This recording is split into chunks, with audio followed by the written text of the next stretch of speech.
Hi and welcome to this week's Happy Hour.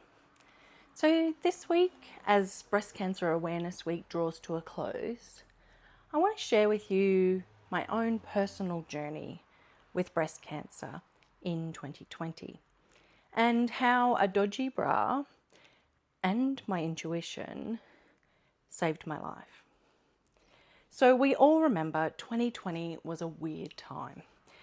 Working in health, it was a particularly strange experience, but there were a lot of changes and a lot of upheaval in all areas of our life, pretty much across the entire planet. So in 2020, I was due for my regular screening mammogram. Now, these are available to all women over 40 in Australia through your local breast screen service in your state. And so I was fairly new to them, and it was obviously not a great time for these sorts of things. So I'd let it slide. And screening is really helpful, particularly, it's particularly effective for women sort of 50 to 74. And considering that I think about 80% of cancers, breast cancers, occur in women over 50. So it's particularly useful in that age group, but you can access it from age 40. And so fast forward to July 2020, and I had this old bra. It finally gave up. The underwire came out of it and dug into me over a period of a day and left like a big welt and a bruise. And I probably could have just ignored it and thought, oh, well, that's just what it is. But when I felt, it felt a bit funny. And I thought, no, there was some part of me that said, let's just get it checked out. It's probably nothing, but better to be safe than sorry. So I went to my GP, and she's fantastic. And she also agreed, look, it's probably not anything. It's probably just the bra. But she said, look, you haven't had your screening mammogram. You've got like fairly kind of dense breasts, which can feel a bit lumpy and are hard to kind of check without a mammogram or an ultrasound. So we'll do it. We'll do a mammogram and an ultrasound, and then you'll have some peace of mind. So I went for the mammogram, which didn't show up anything in particular. But when I was in my ultrasound, the sonographer had to call in the doctor, and he said, look, there's something here that I think is just a benign growth. We see them, they're very common, and there's a bit of density here. So we'll do a biopsy. And I hadn't heard him, I think, correctly. So I thought I was having a biopsy in one breast, ended up being the other one, not where they'd said the benign thing was. And it wasn't until that point that I was worried, because I just thought it was, just ruling it out, just getting a check for the sake of it. But sure enough, a couple of days later, I got the call from my GP, and she said, I'm really sorry, but you've got invasive lobular carcinoma of the breast. And the interesting thing is about 80% of breast cancers invasive breast cancers are ductal, which means they form in the milk ducts that transport milk to the nipple. And only about 10 to 15% are the type that I had, the lobular carcinoma, where the cancer originates in the lobules, the milk producing lobules. And the difference with that type of cancer is that it doesn't often present with an obvious lump. It tends to just spread out a bit less obviously. And so it can often not get diagnosed until it's quite advanced, because it's not showing up easily particularly in younger women, on mammogram, and you can't really feel it. It's a little bit less easy to discover. So if I hadn't had that dodgy bra, and if I hadn't had that sense of maybe I'll just get it checked out, it probably wouldn't have, even if I'd had that mammogram, it may not have shown because of the type of cancer that it was. And so it may not have come up and may not have been diagnosed until much later. So I was lucky in that it was when I had my, because you kind of, once you start, it's very fast, the process. So from diagnosis, within a couple of weeks, I was on extended leave from work, and I was in for a lumpectomy, which ended up, because of the size of the tumour, being a mastectomy, and it had spread to a couple of lymph nodes, so I had my lymph nodes removed. But if it hadn't been diagnosed when it was, it may have then spread, and then I would have been looking at potentially cancer in other parts of the body, and that's much, much harder to treat. So ended up, so I had the surgery, and then because it had spread to the lymph nodes, that meant chemo, radiation, and hormone blocking therapy, which I'm still on today. So it was, it's a lot to go through, but I was lucky in a way that the dodgy bra had drawn my attention to it in a way that then meant it was diagnosed when it was and not later. And so it got me thinking. And it's funny when you start thinking about certain things, sometimes the universe will bring up other conversations and it'll get you thinking about something else. And when I was thinking about what to say this week about that kind of journey and that intuition, it reminded me of this great analogy. And I'm not sure who actually came up with this idea. They're a genius. But I've heard it from many teachers, and I had a conversation with a friend about it just the other day, and she mentioned the same thing. But it's called the feather, the brick, and the truck. And so I want to talk about this idea. And so what that means is the universe, God, the divine, nature, however you want to kind of frame it, the thing that's bigger than us, that most of us feel that connection to, it has a bit of a plan for us. And at times we might wander off the path, or we might just end up doing something that isn't quite right for us. And the body and the universe will try and course correct us, and it'll start with what we call feathers. And so these are really light nudges. It's that little voice in your head, or that that sensational feeling you might get in a particular situation or with a particular person, a gut feeling that something's not quite right, or a gut feeling that this person is a true connection. And we can feel that. But we tend to override these sensations a lot. So, we'll, for the sake of being polite, we will override a gut feeling about someone and be nice and continue a conversation even when we feel uncomfortable.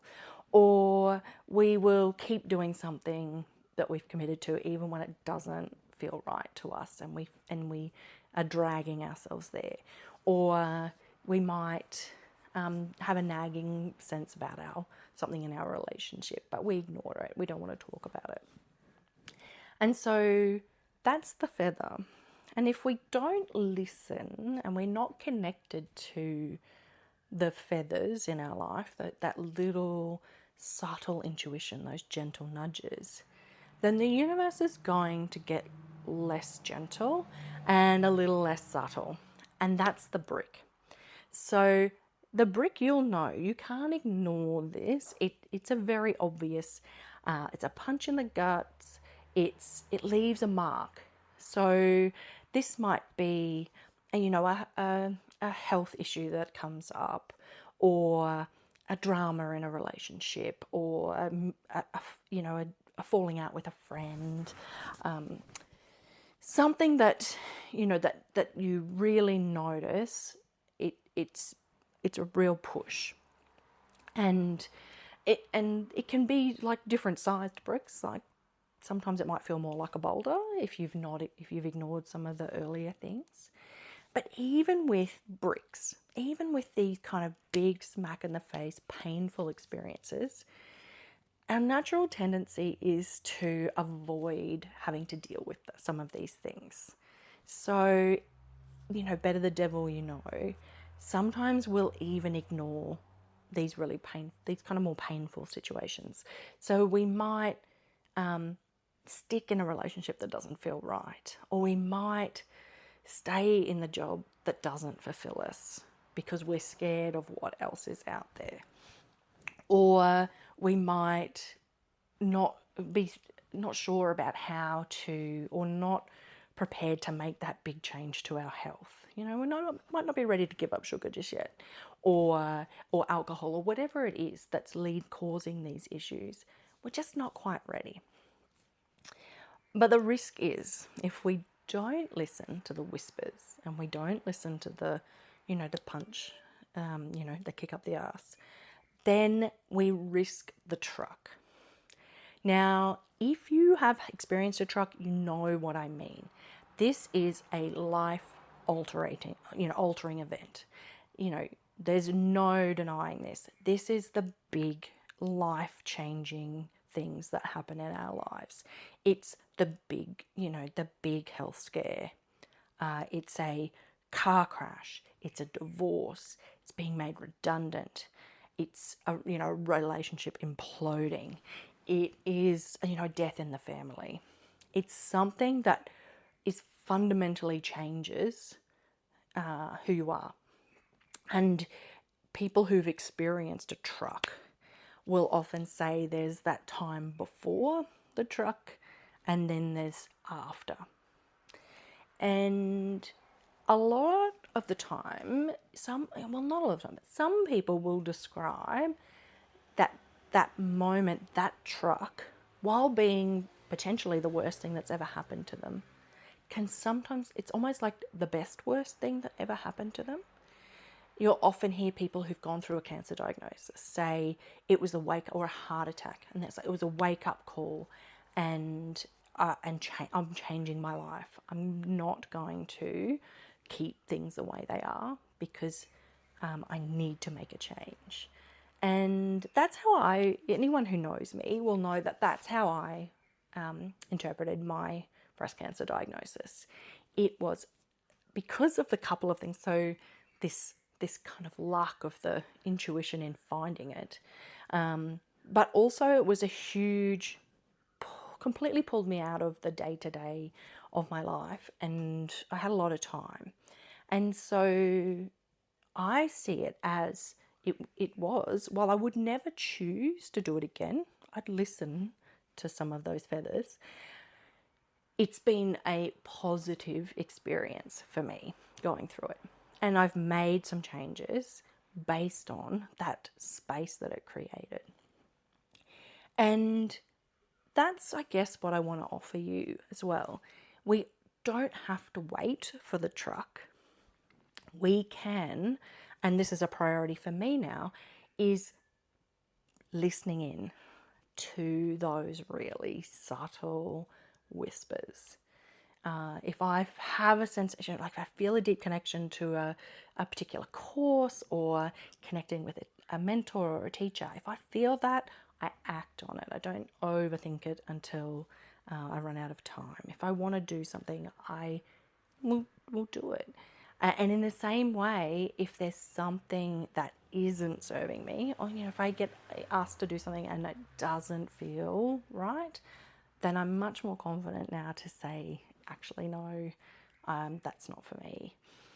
And we can all have that. We can all spend and cultivate a bit of time just in silence and in connection to our body. And we spend a lot of time in our heads. This can be really hard when you first start to do it, because you won't know what is something and what's not something. And it's only with repeated practice that you can begin to tap into those really subtle signs, I guess. Meditation, obviously, is fantastic for this. That's the whole point of meditation, is to connect and dive deeply inward so that you can be in touch with that part of you that knows what's right for you, and feeling that deep connection to your body and feeling the body and the mind connected. But it's not the only way, and it might not be the way for you. It's just allowing yourself time and space. So whether that's getting outside in nature, or whether it's just turning off all of the, removing yourself from the devices, from the noise, from the overload of information, and just doing nothing and spending some time with yourself. That's the same thing. So that's what I want to offer you today, is a chance to listen into the feathers and hopefully avoid some of the bricks and trucks if we can.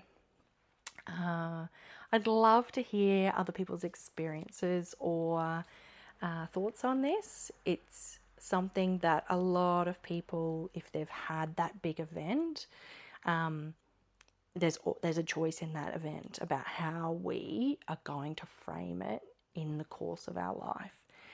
Because if you've had a truck, there's no just, blip, blip, move on.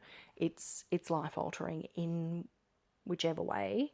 And you can choose to have it be life altering in a really negative way and focus on what you've lost. But you also have an opportunity to see how you can alchemize that pain and turn it into something that you can use in the future. So have a great week, and I will see you next week.